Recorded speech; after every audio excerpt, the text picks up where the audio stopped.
I'm Kevin Barrett, and you're listening to Truth Jihad Radio. No commercials, no foundation sponsors, 100% crowd-funded since 2010. If you want to support this kind of radio and get early access to the shows, please go to kevinbarrett.substack.com.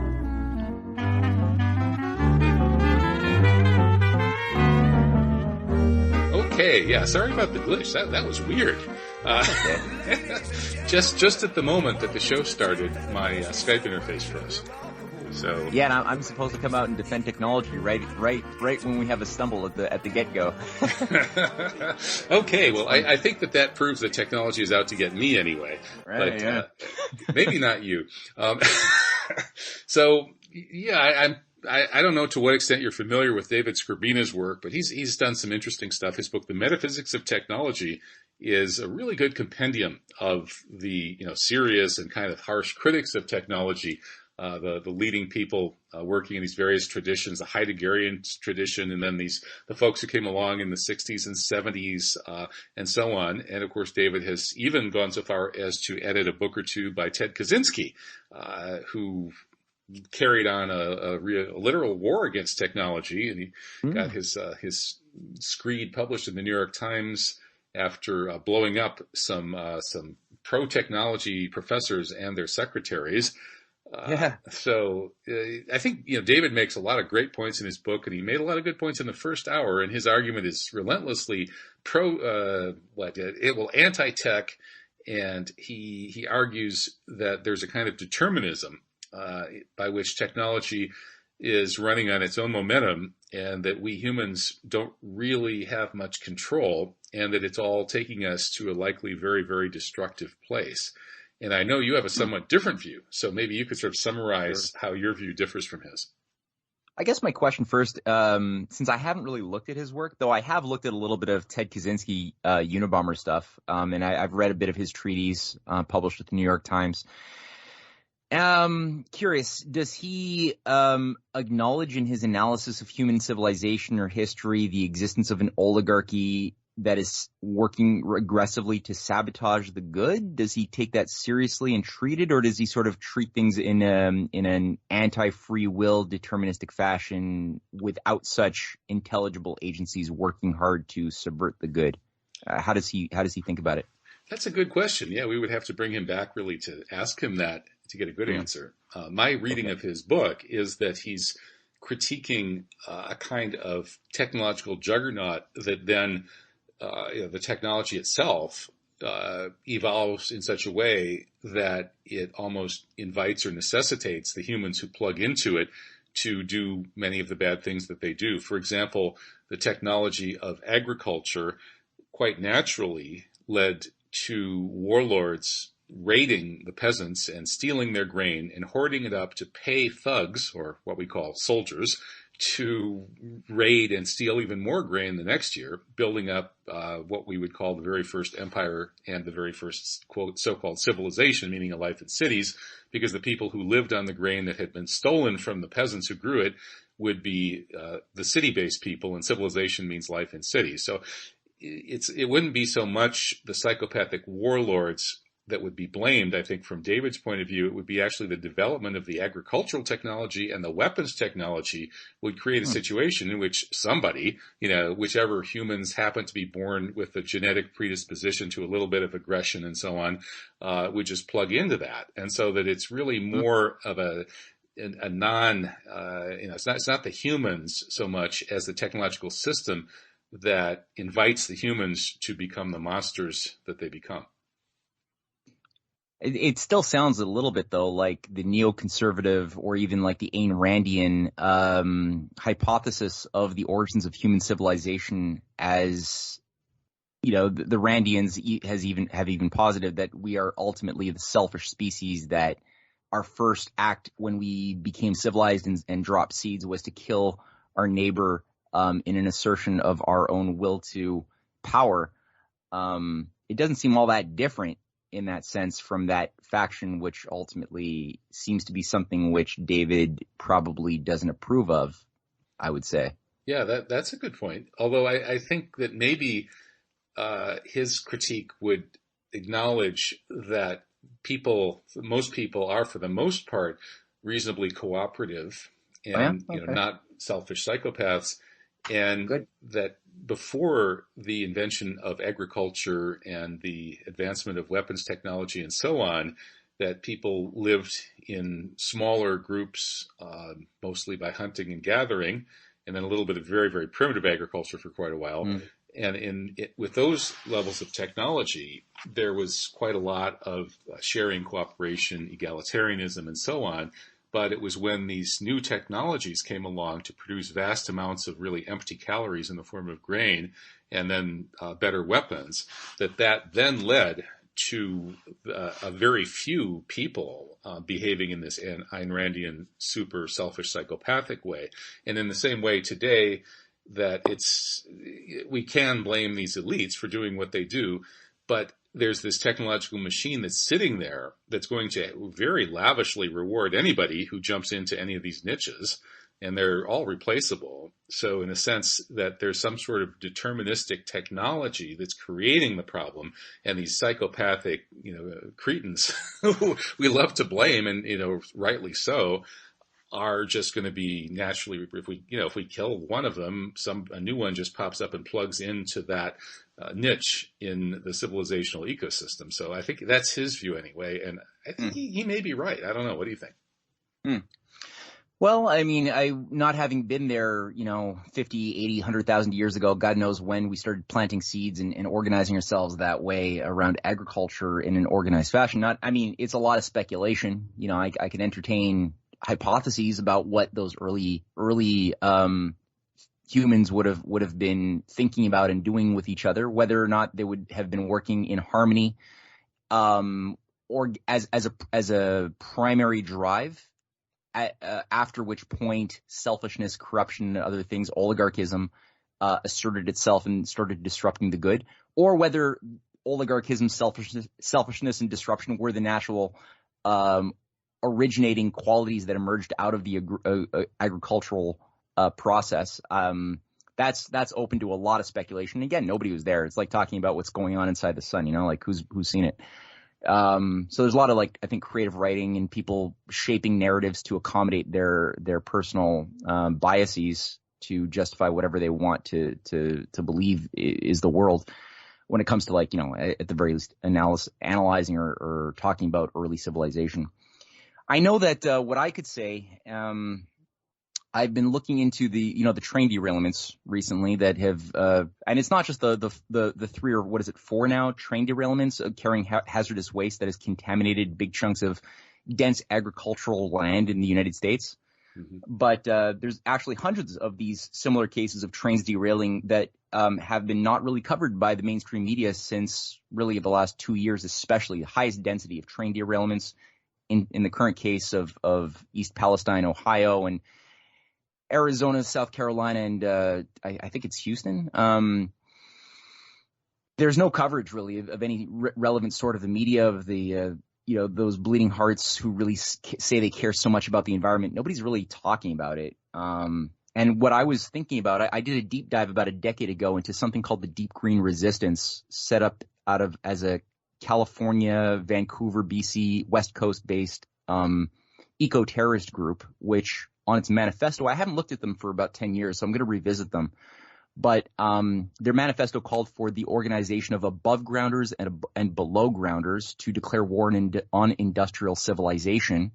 One of the 3 founders of that group was organized by Ted Kaczynski directly as a pen pal, who posited that. And Ted Kaczynski, keep in mind, he was an MK Ultra victim in the 50s when he was part of this elitist Harvard College program that was sponsored by the CIA to see what would be the psychology and behavioral patterns of elite Ivy League students. And all of the files in that program were burned, so we only have hearsay about what the hell he would have been through. But he came out of it with this firm religious belief that as technology increases, freedoms must necessarily decrease as a formula, which guided his life and the bombs he set that destroyed lives. And I mean, this is a serious deal. But he organized thousands of devotees and disciples around the world who became real, again,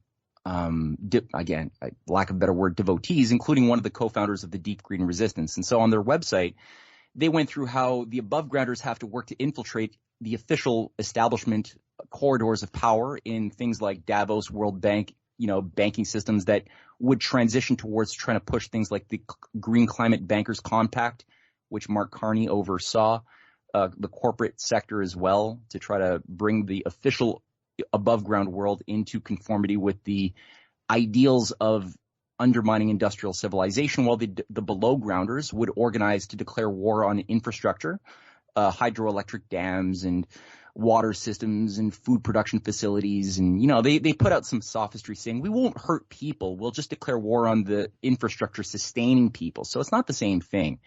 Now that's crazy. Why wouldn't they go after like the military infrastructure and the most anti-human kinds of infrastructure?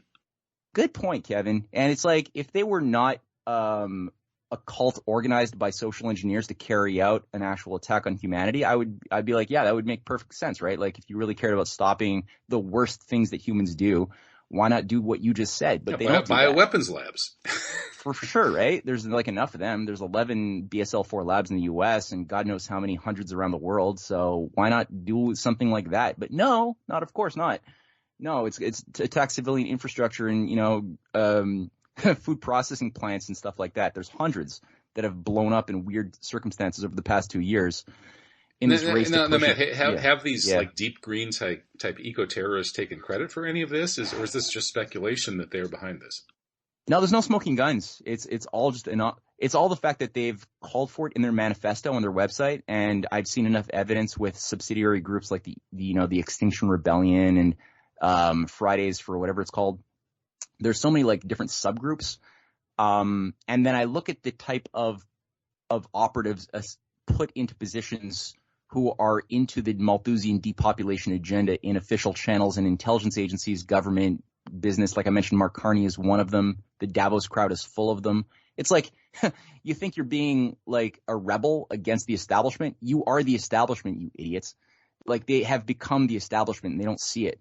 And this is what Maurice Strong, one of the co-founders of the Davos of the World Economic Forum, who was Klaus Schwab called my mentor, Maurice Strong, Canadian, but an agent of David Rockefeller, had called for back in his interview with, West Magazine in 1990, before he headed the Rio Summit in Brazil, where he said that isn't the responsibility of leaders of Davos to bring about the collapse of industrial civilization to defend nature?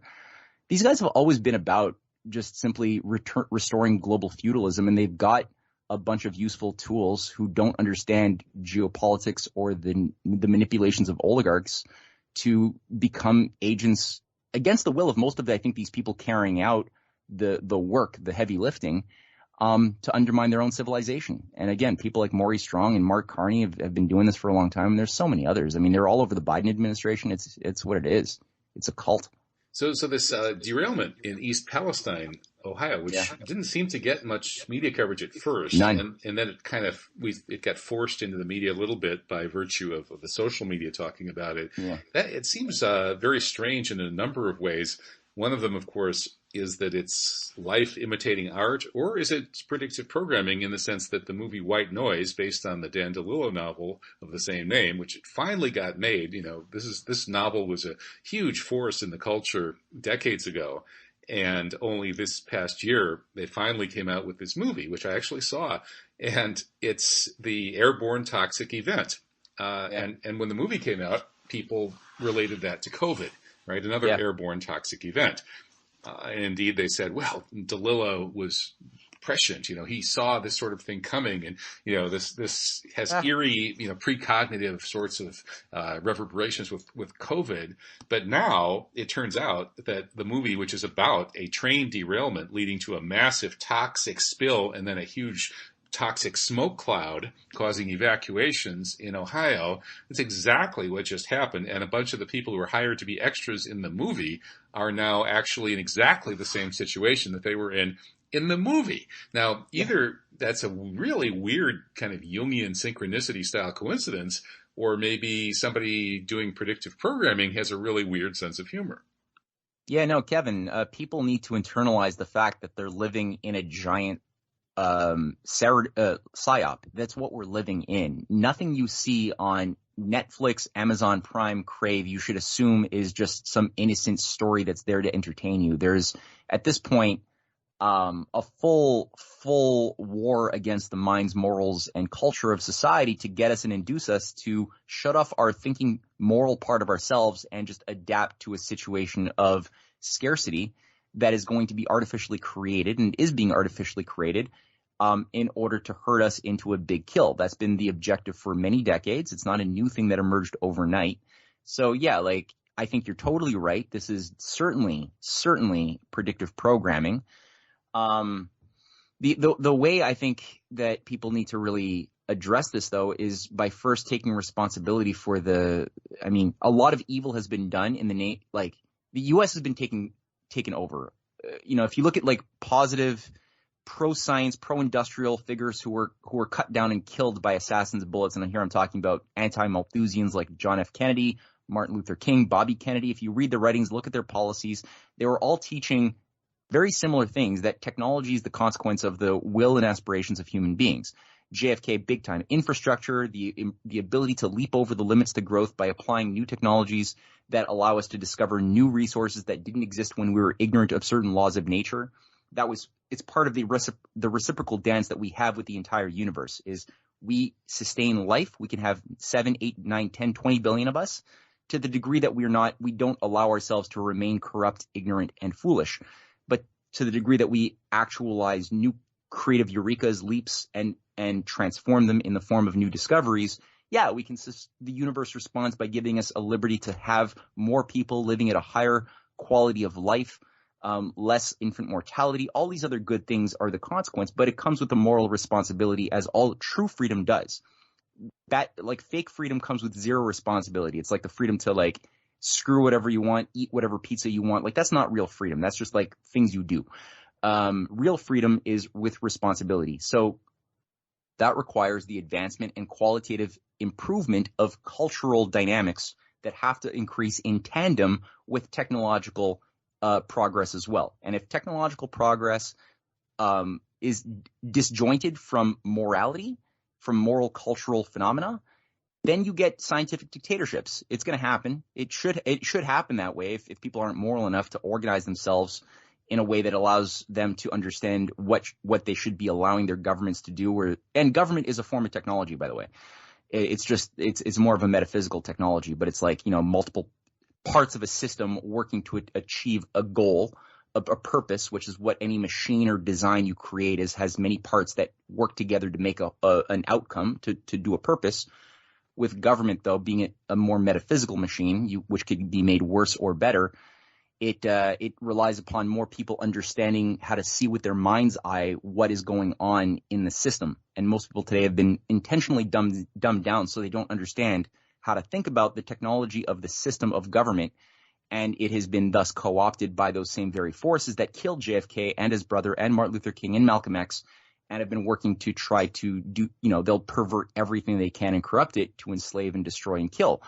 So that's, like, the only type of technological advancement permitted in the last 50 years is really like in the military tech, where it involves killing people, or in entertainment and, psychotropics and other shit that involves, sorry for the language, that involves, making people more of your mind slaves and detaching them from their role in a system. So of course, if you do that, yeah, you're going to get a scientific dictatorship, and technology will be used to enslave. But it doesn't don't blame technology for it, and don't blame government for it. Blame, like, the fault is not in our stars, but in ourselves, that we are underlings, as Shakespeare's Cassius said to Brutus. It's really, we have to look in ourselves and our own hearts.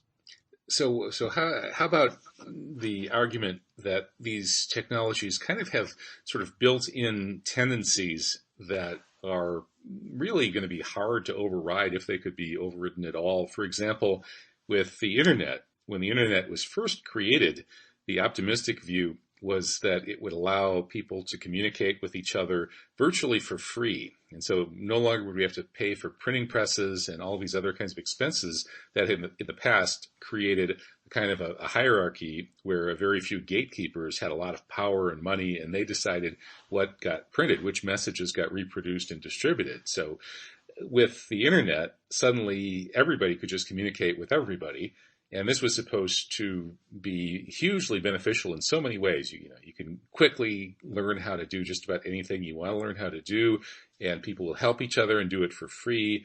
The motto was information wants to be free, and it seemed like almost a kind of utopian technology. But and we thought that this technology has these biases towards all these good things.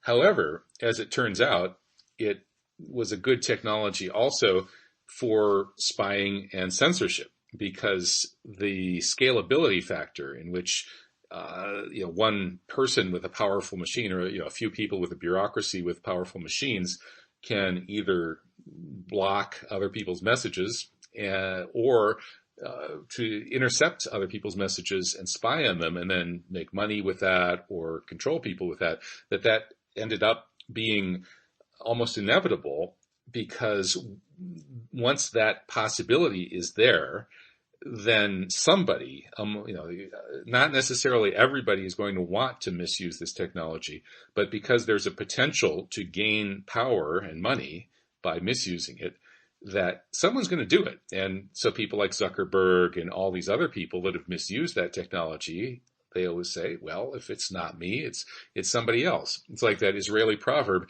if I don't steal it, somebody's going to steal it. I think George Soros, co-opted that for his "Why I Love to Work with the Nazis" 60 Minutes interview from 1998. Right. So somebody else was going to do it. It's like right. Economic speculation, same thing. Right. So what's the argument against that? Because it's these technologies that make it possible for anybody who chooses to jump in and misuse the technology is going to gain money and power, just like with a nation state. Whichever nation state chooses to exploit the weapons technology wins. And so how do we still have control? How is Skrbina wrong? Yeah, man, dude. Well, look, a knife can stab your neighbor and steal his stuff, or it could cut your bread and help provide food for your family. I mean, a knife is a knife. It's a dual use. Everything is dual use. Right, everything but inevitably some of both is going to happen. Well, the question is, again, like, what type of cultural standards are you allowing into your world? And I mean, a lot of people just don't have a clear idea of what culture is and how it influences, and how we thereby also can influence for negative or for positive ways that cultural field that shapes all of us and our kids and grandkids and those to come after. The value systems. Like if you don't have, John Adams once said, and he's got a lot of problems, but one thing that he did say that I do like is that the Republic was designed for a moral and religious people. It is wholly unfit for any other type of person. That's true. It only works to the degree that you have cultural systems and values and norms that are tied to moral principles and values that are more than the fleshly passions that we might yearn for in the moment as beasts might. So I mean, everything is dual use. Everything that we create can cause destruction or creation. It really comes down to this free will question and this value question that I think too few people give enough attention to. As far as the internet is concerned, like, it came out of the military-industrial complex in DARPA. I find it a miracle that good has been done from the internet in the first place. I thank God that it is. I thank God that it's there. Otherwise, if I was in the 80s or 90s, I would have had to have gotten lucky receiving maybe a pamphlet or some book as a gift from somebody that was like printed from a non-mainstream press, which was pretty rare to come by. Whereas today I luckily have a lot more options. But I mean, again, the thing itself is not a neutral medium. It came out of the military-industrial complex, and things like social media, Facebook, MySpace, earlier on, Twitter, all were done under the oversight of social engineers who wanted to get certain psychological effects of a compartmentalized, short attention span, of victimized population that didn't know how to think in an organized fashion, and would just always want just little momentary blips of interesting things that couldn't organize, or would intentionally disorganize the minds of people who would be designed to be influenced and taken over by a feudal oligarchy that wants to get rid of nation states and impose a one world government of a restoration of feudalism like we had 1,000 years ago, or even further back in time. Like David Suzuki, a big green guru Santa Claus figure in Canada, who all people have been told have been conditioned to get warm fuzzy feelings for because he's just this nice guy. He's openly come out saying the place that human beings went wrong was with the Industrial Revolution, and he's come out on many occasions saying that the only equilibrium with nature, which should be permitted by some form of world government, is 250 million people, is what he's saying we have to go back to heal nature.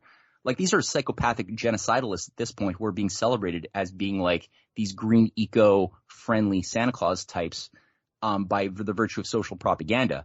And we've been duped big time, and we're not looking at the actual oligarchs who have been working very hard to corrupt us and induce us to basically take on the attributes of the very oligarchy itself that is the useless leaders. Because Yuval Harari, who also believes in the Unabomber formula that technology's increase should coincide with the decrease proportionally of freedoms, Yuval Harari and the Davos crowd also believe that. They just solve it in a different way because they're like, well, we might as well at this point integrate with machinery and avoid going extinct by, becoming human machines and maybe like upload our fake souls to the cloud and become immortals. Like, they've got a weird psychopathic way of addressing it, but they all believe in the same messed up formula.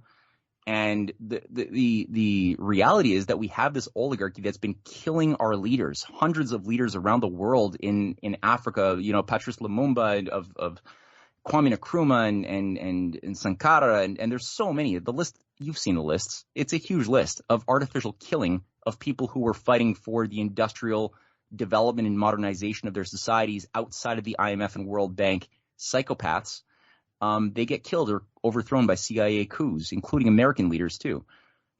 So it's like, would this destructiveness of technology be the case, be such a problem if you didn't have these arsonists lighting fires everywhere, and trying to act like they don't exist? That's my problem.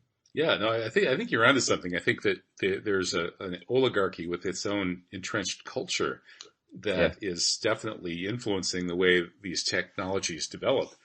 I remember when I was studying in Paris, France in 1988, 1989, that there was a new sort of computerized telephone called the Minitel. And the Minitel had like a little screen, very primitive. It was sort of like, Pong as opposed to modern video games. But it was obviously designed sort of by government bureaucrats who were thinking about making it sort of useful.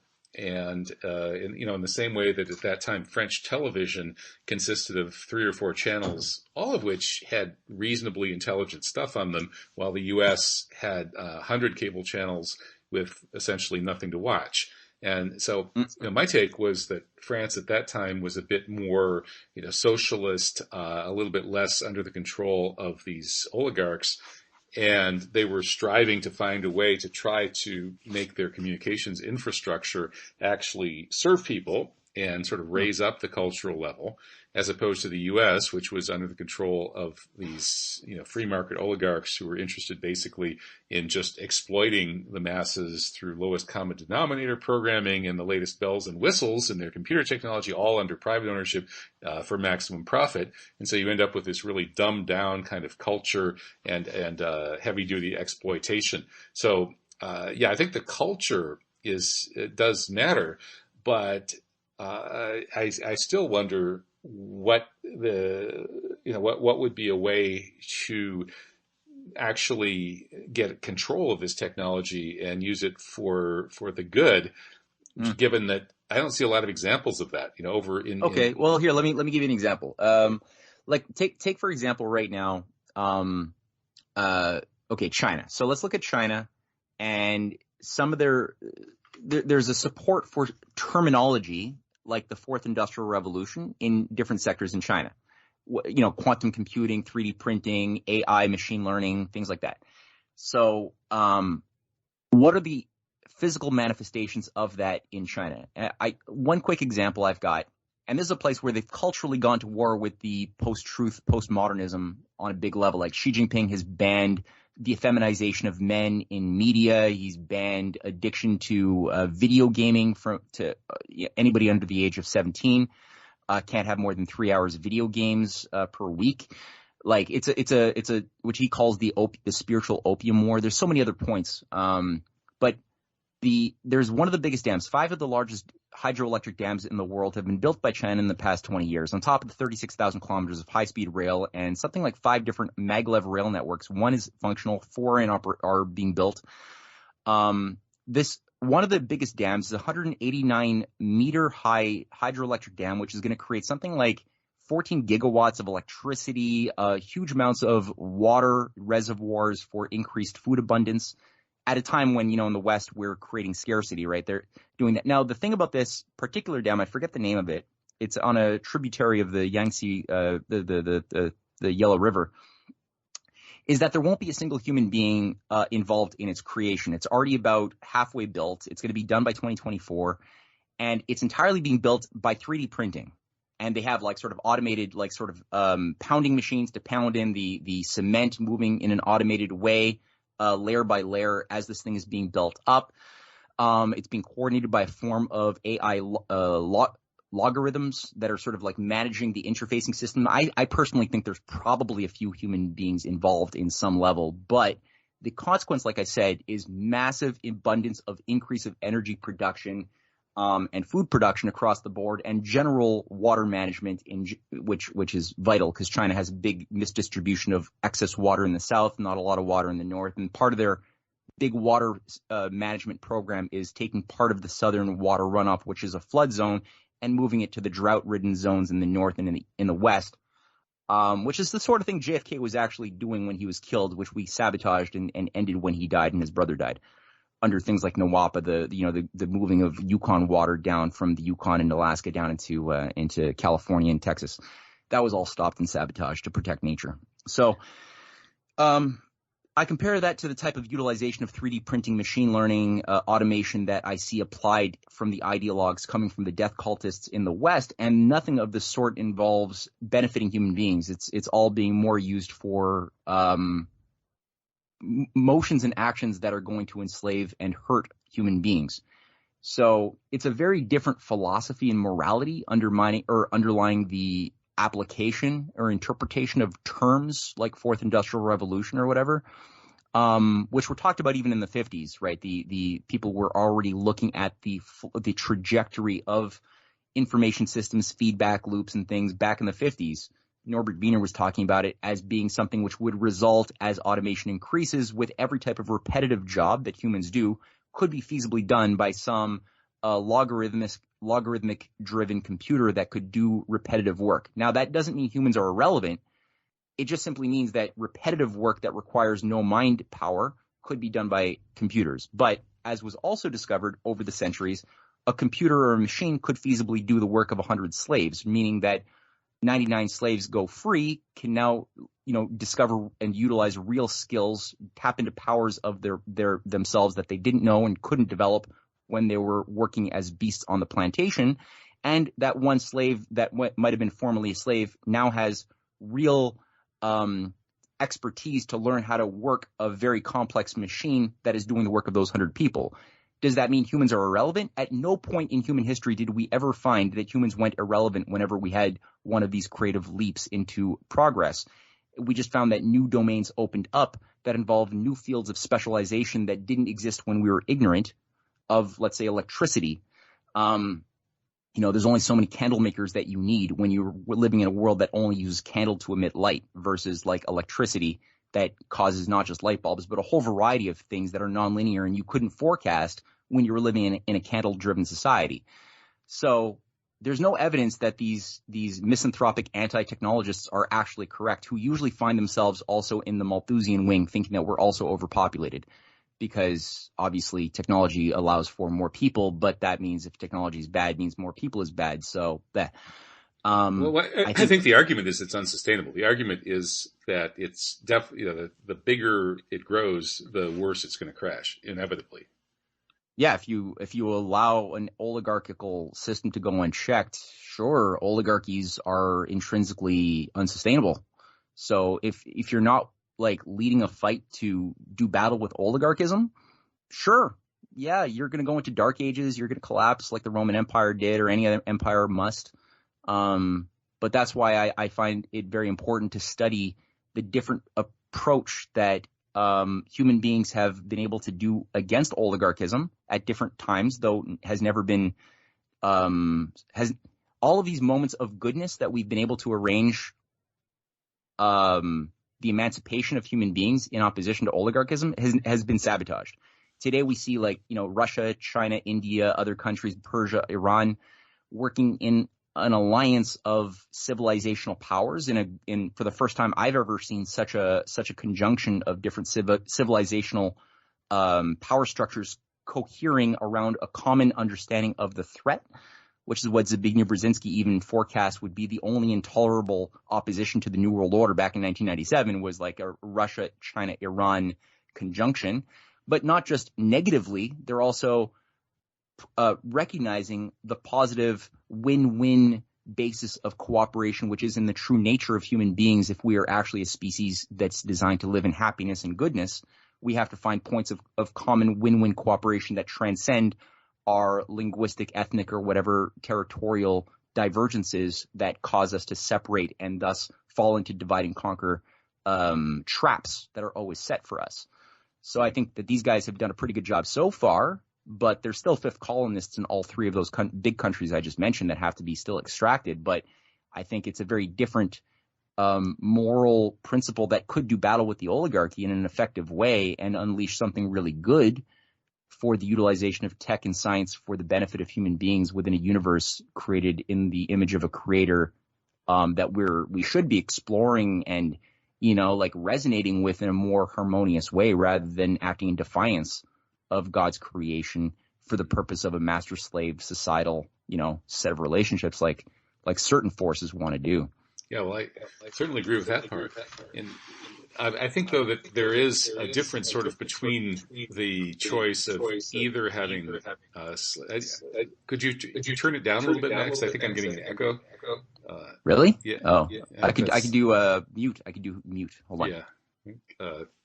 So there's a difference between the problem of slavery versus automated agriculture, in which that's a false dichotomy, in which one might say that the choice is either between growing food using an army of slaves out working in the fields versus having a few of those slaves get smart and learn how to run machines, and so they can sort of sit in the control room pulling the lever as the big automated tractor is going around plowing the land and planting the crops and harvesting them.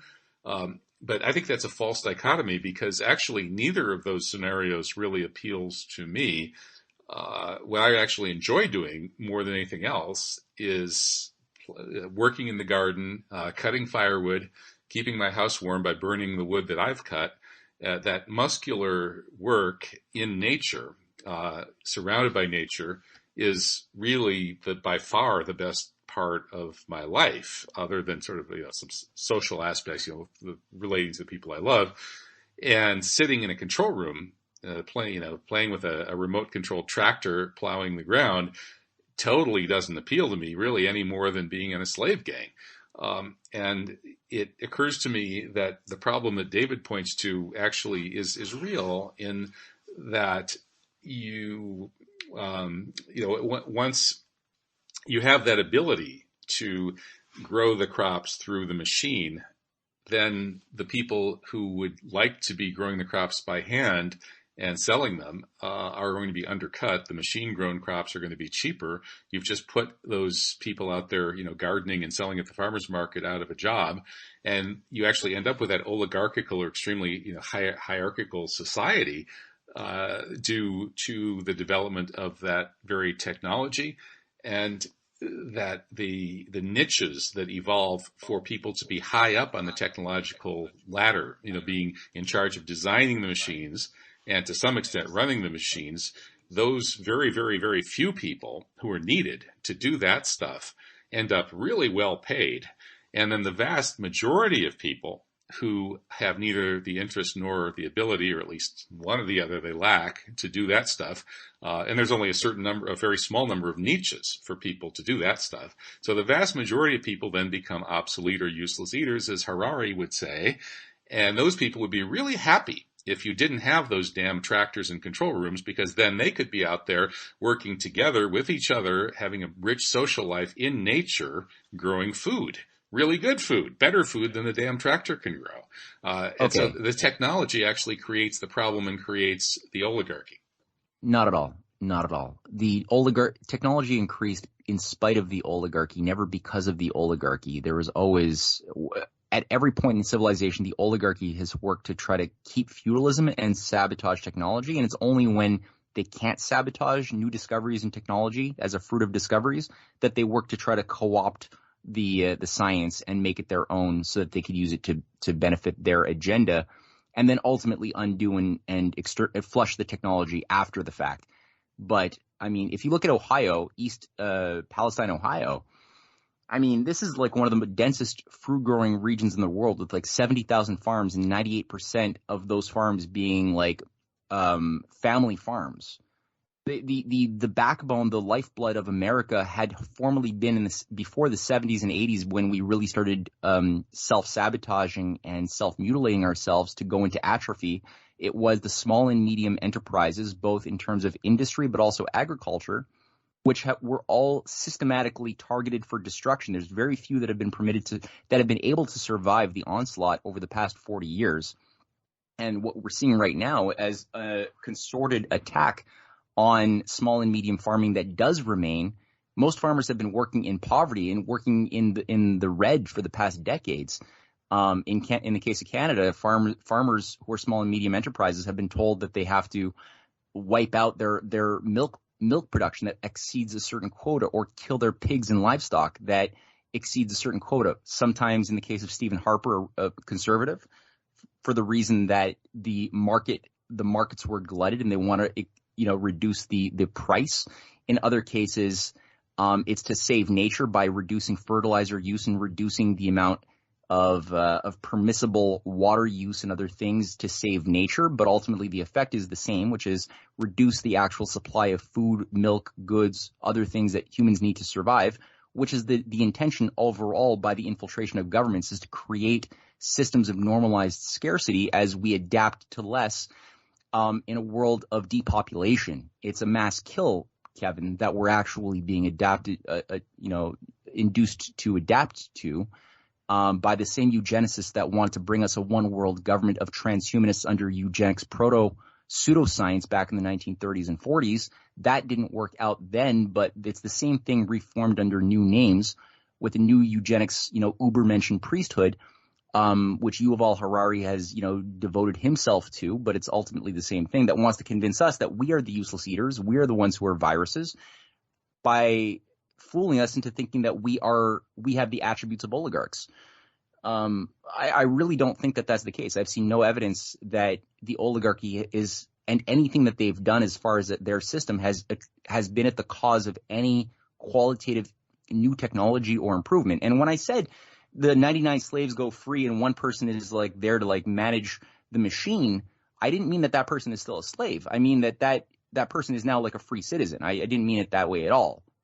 And the last thing I would say is like the very fact that like genetically modified tomatoes and stuff could be created to seem red and never go bad for like 9 months, which is super unnatural and has no nutritional value, but it may make more money for shareholders, is not to say that that there's no example of GMO that could be feasible. Why couldn't you make a tomato which is more nutritious, 10 times more nutritious than tomatoes that are grown otherwise?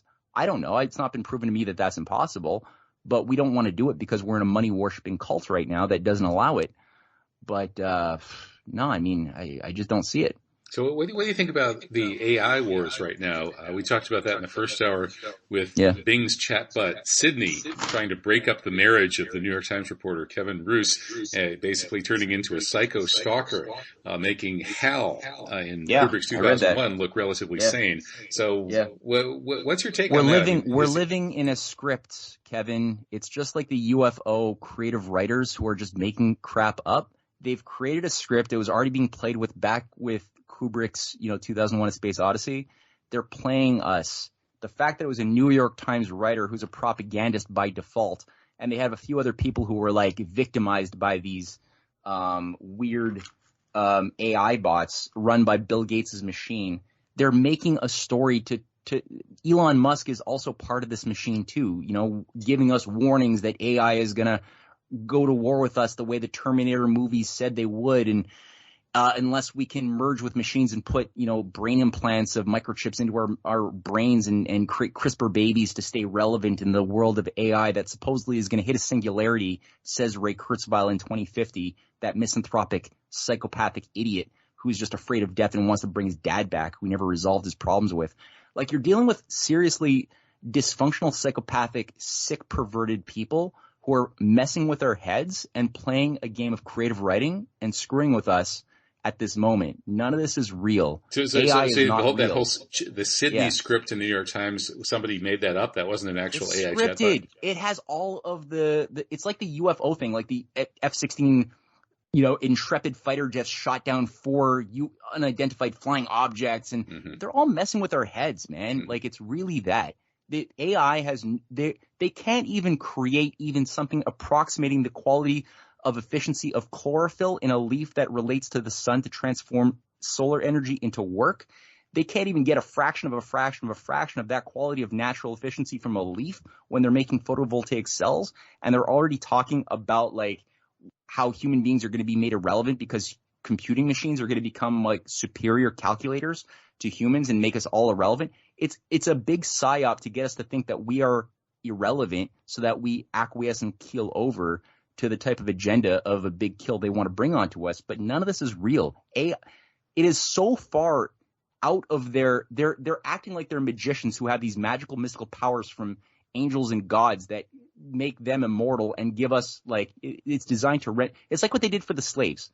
Back in the South, Frederick Douglass, a freed slave, talks about this, that one of the biggest problems was not physically freeing the slaves, was getting the chains out of the minds of the slave culture, which they had been told by different house slaves positioned in different plantations that the white masters had all sorts of preferences of angels who were watching over them. So don't try to run because the angels working for the master, who's of a superior breeding than you, are keeping track of you. Or they would describe the different technologies that the master had to punish those belligerent slaves who would have bad thoughts. So have good thoughts. Just wait for the master will give you your day of the week to get sloshed at the bordello as a reward for being a good slave that's obedient. It's the same sort of thing. We have magical powers, mystical powers, and it's designed partially to self-flatter themselves, but also to castrate those who are looking at them, from below, trying to make sense of what the hell this conspiracy is. It's not real. AI cannot even come close to doing what a human being does in a poetic, metaphorical state. That's why AI sucks at making jokes. They make crap jokes, computers. They make bad poetry. So I guess my satire then is probably going to be still good for a few decades. Yeah, you're good, man. You're fine. Your So job you is not can't tell from AI. You can't tell like chat or Sydney or whatever to chat GPI to write a satirical article in the vein of Kevin Barrett. Won't happen. Yeah, get her to try it. I dare you. It's never going to happen because you're nonlinear. These things can only use linear equations and algorithms that take and mimic other things that have been done. And look, I mean, as far as this New York Times piece is being set up, or there was another one, the editor of PC World was another convenient victim of one of these like sociopathic AI bots. Again, run and deployed by Bill Gates' Microsoft, as well as some Microsoft employees.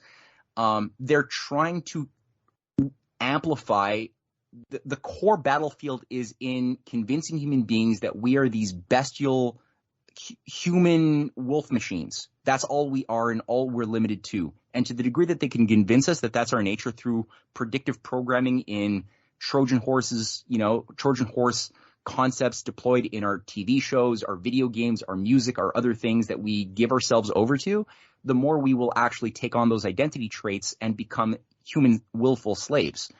You mentioned the slaves being terrified of the masters and the angels that the masters used to keep an eye on the slaves. That actually kind of reminded me of the way a bunch of people now seem to be afraid of AI. I've actually heard that there are people who are afraid to even say anything negative about AI. Yeah, me too. It's like the panopticon of Jeremy Bentham. Everybody's watching you. The oligarchy is always watching you, so you better self-police yourself, or else. It's the panopticon. That's what the modern technocratic machine police state is all about. Is the psi game. It's all about perception and getting the victims to police themselves. So as I just wrote a brutal attack on AI, my artificial idiocy article, and so far I haven't had Hal come and try to throw me out of the spaceship or whatever. I'd like to read that. I can send it to you if you want. Yeah, it's I think we're living in very strange times. I mean, I don't know what AI can do and what it can't do. They're claiming that it's now able to pass the medical exam and write essays better than the majority of composition students. If you can dumb down students and get people to think like machines, then it's easy to get those humans who think like machines to become convinced that machines can think better than them. Which are not limited by the functions of biological material in the brain. Sure, but that's only because you decapitated the creative spirit of the students in the first place, that you can now convince them that machines can do better thinking than they can, because they don't know what thinking is. But if you're actually thinking like a human being who's utilizing powers of metaphor, allegory creation, joke telling, like if you're doing these things and keeping yourself flexible and non-linear in a healthy, non-chaotic way, you're fine. You could always see clearly where the holes in the AI thesis lie. It's just literalists and materialists and positivists who are mentally handicapped who get duped by the AI thing, and they buy into the propaganda of it all. So when Putin said that the first country that succeeds in building AI will rule the world, do you think he was exaggerating or what? I'd like to see the context of how he was saying that, because I think that AI could be used as a machine learning and algorithmic learning is not going to go back in the bottle. It could be a very powerful and useful tool for a variety of reasons that involve things like, look, Russia and China have committed to building a manned space, a lunar colony. And China has made it very clear that they want to mine the helium-3 abundance on the moon. There's like thousands of tons of helium-3. One truckload will sustain the energy needs of humanity at a very high quality of life for well over a year, one truckload. So if you are going to seriously start industrial activity and mining on something like the moon or asteroids, you don't want to put human beings there that are very fragile and could be like ripped to shreds by cosmic rays and the lack of gravitational field. So having AI machinery, automated systems in place is very useful if it's done for the purpose of benefiting humanity. Or let's say doing work to research what's going on within the Earth's crust. We've only gone 16 kilometers of 60 kilometers, which is Earth's crust. We've barely scratched the surface. It's very hot, very dense, very hostile to life. You wouldn't want to put people down there, but yeah, maybe some robots could do a fine job, and AI where a machine could sort of kind of learn from previous experience sets is a useful thing. But you don't want to let this sort of thing become something you worship or think can dominate you, right, instead of thinking. Okay, well, that's a good place to leave it, and it's certainly more optimistic than the end of our first hour conversation with David Skrbina. So thank you, Matt Ehret, for cheering me up. I'll sleep better tonight. Keep up the great work at CanadianPatriot.org, Strategic Culture, and wherever else you write, and look forward to talking again. Yeah. Take care. That's Matt Ehret. I'm Kevin Barrett of TruthJihad.com here on Revolution.Radio, the finest free speech radio network. Go to my website, TruthJihad.com, find my work, support it, subscribe to my Substack, kevinbarrett.substack.com, and see you next week.